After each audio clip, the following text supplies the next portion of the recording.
नमस्कार, मी Shivaji Kamble, SK news चॅनलमध्ये आपले स्वागत आहे। जातीनिहाय जनगणना करूनच लोकसंख्येच्या आधारावर आरक्षणाचे अ-ब-क-ड उपवर्गीकरण करा, बद्दर समितीचा अहवाल रद्द करावा। उपवर्गीकरण असंविधानिक आहे, म्हणून आज लातूर येथील महात्मा गांधी चौकात बद्दर आयोगाच्या अहवालाची होळी करून भिक्खू पयानंद थेरो यांच्या नेतृत्वात आंदोलन करण्यात आले। यावेळी भिक्खू पयानंद यांनी या आंदोलनामागील भूमिका स्पष्ट केली। आज लातूर शहरामध्ये गांधी चौकामध्ये अ-ब-क-ड उपवर्गीकरण आरक्षण विरोधी संघर्ष समितीच्या वतीनं न्यायमूर्ती बद्दर अहवालाची जाहीरपणे या ठिकाणी दहन केलेले होळी केलेली आहे।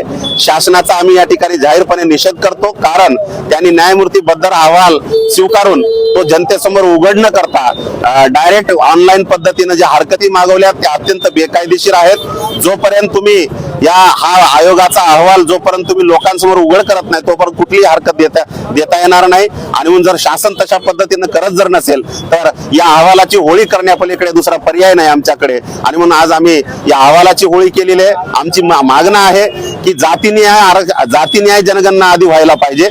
जातीन्याय जनगणना झाल्यानंतर लोकसंख्येच्या आधारावर या आरक्षणाचं अ-ब-क-ड उपवर्गीकरण झालं पाहिजे। त्यानंतर या ज्या काही खरं म्हणलं तर शासनाचं आरक्षण संपवण्याचा डाव आहे आणि अ-ब-क-ड ही जी पद्धत आहे ती अतिशय शासनाची चुकीची पद्धत आहे।